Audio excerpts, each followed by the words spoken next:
Good afternoon, everyone. So today and on Thursday, we're going to talk a lot about exchange rates and how exchange rates affect the real economy and how the real economy affects exchange rates. So you may recall early on when we developed our IS curve, one of the things that I did, different from the book, is I said that we were going to have net exports as a function of the real exchange rate rather than the real interest rate. So in the text, he makes it just a function of the real interest rates. What we'll see today is that, in fact, that the real exchange rate is partly determined by what happens to the real interest rate. And then we'll talk about how that has an effect on net exports. So three things in particular that we want to do today. One, talk about exchange rates in general, what they are, some definitional type things. Second, we want to think about how exchange rates would be determined in the long run. So remember, in the long run, we're talking about a general equilibrium situation. And then finally, we'll talk about exchange rates and how they're determined in the short run. Now, all the exchange rates that we're talking about today will be exchange rates that are determined in a market called the foreign exchange market. And one of the things that we'll see is those exchange rates change depending upon what happens to supply and demand conditions. On Thursday, we'll look at an alternative to that known as fixed exchange rates and what happens when the government decides to fix the exchange rate at a particular level and what implications that might have. Well, let's just talk about exchange rates for a moment. So if you've ever traveled into a different country, you probably know that in order to buy goods and services, you probably need to change your money into some other country's money. The rate at which you change your money to another country's money is what we call an exchange rate. The nominal exchange rate is simply how many units of a foreign currency do you get for 1 unit of your domestic currency. So just what is that exchange that's taking place? It's the actual current exchange rate that's out there. This is the one that gets quoted in the newspapers all the time or they talk about on the news all the time. Now, exchange rates, nominal exchange rates, are determined in that foreign exchange market. The foreign exchange market is very deep and very liquid. Recent estimates are the daily trading that takes place in the foreign exchange market, the daily trading on a worldwide basis, is about $5 trillion. That's a lot of money, $5 trillion. Just to give you an idea, the U.S. economy is $17 trillion. The world economy is $70 trillion. So foreign exchange transactions are roughly $5 trillion a day. So we're talking about a very deep and liquid market. It's also the case that of all the foreign exchange trading, about 80 to 85% of that involves the U.S. dollar as one of the currencies that's being exchanged. So not only is the foreign exchange market very deep and very liquid, it's heavily dominated by trading in the U.S. dollar. Now, the market itself is an over-the-counter market, so there's no centralized exchange. Most of the big players in the market are banks or investment banks or specialized foreign exchange dealers. Right? They are connected by a whole mess of computers and electronics. So they know what the demand and supply is for various different types of currencies, and they can see the prices move tick by tick. So this is a very active marketplace, one of the most liquid in the world. Oops. Now, nominal exchange rates are generally quoted in one of two different ways. And the two different ways generally have to do with tradition. So the first is, from a U.S. perspective, if we want to think about this, is what is known as a direct quote. In a direct quote, what you are quoting is how many foreign currency units are you receiving when you give up one domestic unit. So as an example, it would be how many Mexican pesos do you get for 1 U.S. dollar? How many Japanese yen or Chinese renminbi or any other currency, how many of those units would you get for 1 U.S. dollar? That would be a direct quote for the U.S. dollar. Most exchange rates are, in fact, direct quotes for the U.S. dollar. The reason for that is the U.S. dollar is the reserve currency of the world.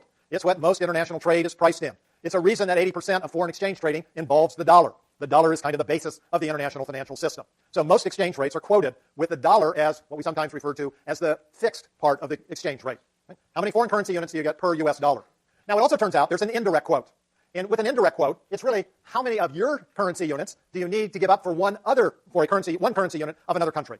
So there's several examples of that. The dollar-British pound exchange rate is actually quoted as an indirect quote for Americans. How much do we give up to get 1 British pound? It's dollars and cents. I don't know what it is. I haven't been to England recently. But I was in Europe recently. The euro is also an indirect quote for the U.S. dollar. It's currently about $1.25 per euro. That's just the way that it's quoted. That's the tradition in the foreign exchange market. So here too, by the way, we're always going to use a direct quotation, whether or not that's the way it's actually quoted in the marketplace or not. We always want to know who's the domestic economy, whoever it might be, and use a direct quotation for them. It's much easier to think of it that way. We're also going to use exchange rates that aren't typically quoted, some of which might not involve the U.S. dollar. Now, here's an example of a direct quote for the U.S. dollar. This is Japanese yen per dollar. So what you would see on a chart is how many Japanese yen you would receive for $1 over time. So you can see back in the late 1970s, you were getting 360 yen for $1. In 1990, you got about 140. In 2012, you got 80. Today, you get about 115. So notice the amount of yen that you would get for each dollar changes over time. And in most cases here, we see that we've gone from getting a lot to not getting so many. An indirect quote, this is the U.S. British pound. In this quotation, what we have on the vertical axis is dollars and cents. For how many dollars and cents do we have to give up for 1 British pound? Again, you can see back in the 1970s, we had to give up $2.40 to $2.60 to get 1 British pound. Boy, in 1987, we only had to give up $1.10. Then we went back up to $1.08, $1.80, and right now it's about $1.60. Right? Direct quotes, indirect quotes. One thing to keep in mind, a direct quote from the U.S. perspective, the Japanese yen, is also an indirect quote for Japan. Right? That quotation says how many of their domestic Japanese currency units would they have to give up for 1 U.S. dollar. So a direct quote for one country is going to be an indirect quote for the other country. Now, there's a reason that the British pound is an indirect quote. There's actually two reasons. The first reason is, before the U.S. dollar was the reserve currency of the world, the British pound was. And so the international financial system was basically built on top of the British pound. So the history then was that things were quoted in terms of the British pound rather than the U.S. dollar.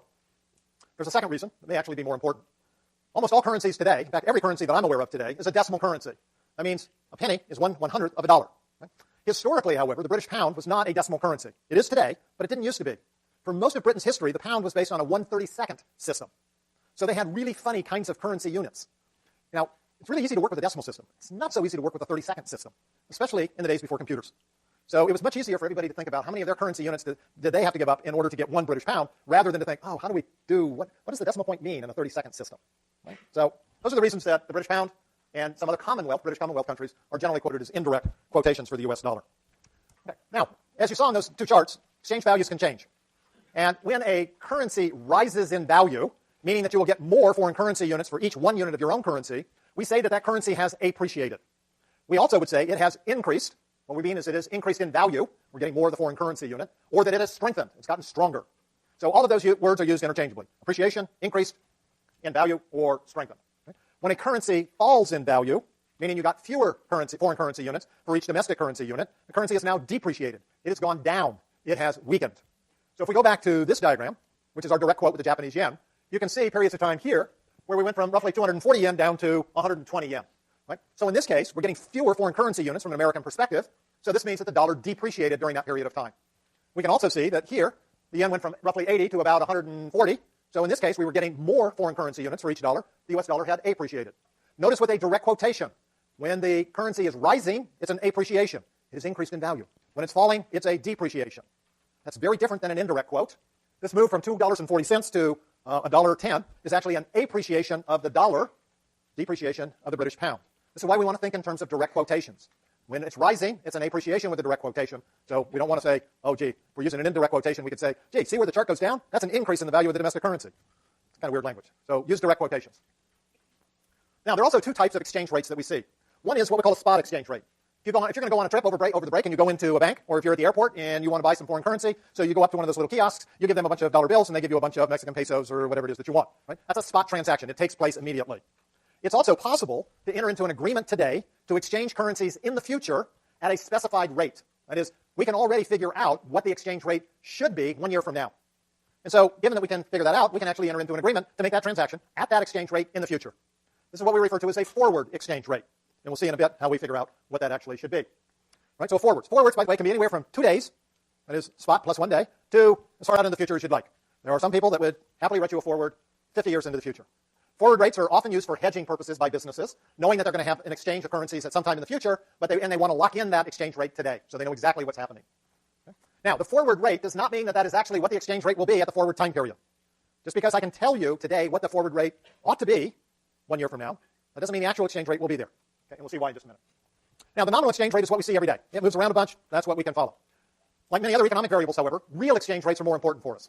The real exchange rate, like all real variables, abstracts from changes in prices. And in this case, what the real exchange rate tells us is not how many currency units do we get, foreign currency units do we get for a domestic currency unit, but rather of a package or basket of goods in one country, what kind of basket of goods can we get from the other country? So it's actually looking at quantities that are being exchanged. In international economics, we refer to the real exchange rate as the terms of trade. How much do we have to give up in terms of goods and services to get a package of goods and services, presumably of equal financial value, in exchange? So that's what we mean by the real exchange rate. The equation for the real exchange rate, or the relationship between the real and nominal exchange rate, is given by this equation. The real exchange rate is equal to the nominal exchange rate times the domestic price level divided by the foreign price level. Okay? The nominal exchange rate times the domestic price level divided by the foreign price level. So that gives us then our real exchange rate. So notice we've got our nominal exchange rate in there, and we have the relative prices, domestic versus foreign goods. Now, when the real exchange rate changes, we still have appreciations and depreciations. But we always want to insert the word real appreciations or real depreciations, so that we know we're talking about the real exchange rate rather than the nominal rate. So when we simply use appreciation, depreciation, we always refer to the nominal rate. Real appreciations, real depreciations, the real rate. When we get a larger number of goods for a similar basket of goods domestically, we would say that the real exchange rate has appreciated. But that also means that domestic goods, when the goods in one country, let me blah, blah, blah, blah. Okay, every now and then, the lips move and the tongue moves, and they don't move in coordination with each other. So let me try this again. When the prices of a basket of goods in one country increases relative to a basket of goods in a foreign country, we have a real appreciation. Real appreciation means that our goods are becoming more expensive. relative to goods in a foreign country. That should also make it harder to export, as we'll see in just a minute. Of course, the opposite is true, too. When the price of a basket of goods in the domestic economy falls relative to a basket of goods in a foreign country, we have a real depreciation. When the prices fall, our goods are becoming relatively cheaper, and that means it should be easier to export. Right? So just what we thought about when we talked about exchange rates, real exchange rates and net exports before. Not only does real depreciation and appreciation tell us whether domestic goods are becoming more or less expensive relative to foreign goods, we can also determine this from an absolute basis. When the real exchange rate is low, and by low what we mean less than 1, it implies that domestic goods are cheaper than foreign goods when priced in the same currency. That should make it really easy to export. Just the opposite is true. When the real exchange rate is high, again, greater than 1, it means that domestic goods are more expensive than foreign goods when measured in a common currency, and therefore it'll be relatively hard to export. This also tells us whether a currency is undervalued when the real exchange rate is low, less than 1, or overvalued when the real exchange rate is high or greater than 1. We'll come back to that point in just a minute. So here's an example. Now, what I've done in this example is I've taken 2 baskets of goods. A basket of goods in the United States that is produced in the United States that costs $100. And another basket of goods, maybe even similar goods, that are produced in Japan and therefore priced in yen, and they're priced at 10,000 yen. So one of the things we'd like to do is, which of these 2 baskets of goods, $100 versus 10,000 yen, which one do we want to buy? Right? In order to know that, we need to know what the exchange rate is. And once we know the exchange rate, then we can convert the dollar prices to yen, or the yen prices to dollars, doesn't matter which way we want to go, and then we can see which basket of goods is relatively more expensive. So let's take a couple of exchange rates here. Let's suppose that the exchange rate is now 90 yen to the dollar. Okay, so 90 yen to $1. So notice that the U.S.-made goods, priced in dollars, $100, if we wanted to price those in yen, they would cost 9,000 yen. So American-made goods cost 9,000 yen. Japanese-made goods, similar goods, cost 10,000 yen. If you're price sensitive, which ones are you going to buy? The American goods, right? So because the American goods are relatively less expensive than the Japanese goods, we know that the real exchange rate is less than 1. In fact, the real exchange rate is equal to 0.9, the ratio of the prices. Now, let's take another exchange rate. Let's suppose for some reason that the exchange rate, from a dollar perspective, appreciates. Right? We used to get 90, now we get 100 yen. And when this happens, the U.S.-made goods, in yen terms, now cost 10,000 yen. Exactly the same as the Japanese goods. Notice that if the American basket of goods is 10,000 yen and the Japanese basket of goods is 10,000 yen, we don't really care which one we buy, at least not on a price basis. So here, the real exchange rate equals 1. The 2 baskets of goods are exactly the same price. And then if the dollar were to appreciate even further, to say 110 to the dollar, the American-produced goods would now cost 11,000 yen versus 10,000 yen for the Japanese-produced goods. Notice now the American-produced goods are relatively expensive. So here, the real exchange rate is greater than 1. In fact, it's equal to 1.1. So notice then that as the nominal exchange rate changes, if the prices in the 2 countries aren't adjusting, it also means the real exchange rate will change. Notice also, when American goods are cheaper, the Japanese will want to buy American-made goods. When American goods are expensive, Americans will want to buy Japanese goods. Now, in the short run, as has been the case for weeks and weeks now, prices are sticky. When prices are sticky, nominal and real exchange rates should move broadly together. And that's what this chart shows. Now, you can see back in 1975, both the real and the nominal were around 300 yen to the dollar. And over time, both have drifted lower. And while the longer-term trend sees a drift between real and nominal here being the blue and real being the red, if you look at the short-run movements, year by year, or even a 2 or 3 year period to roll that through, what you'll see is those short-term movements are basically up and down together.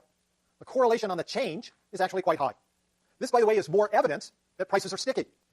Prices here, real and nominal exchange rates, are broadly similar, or the movements are broadly similar, suggesting, again, that prices are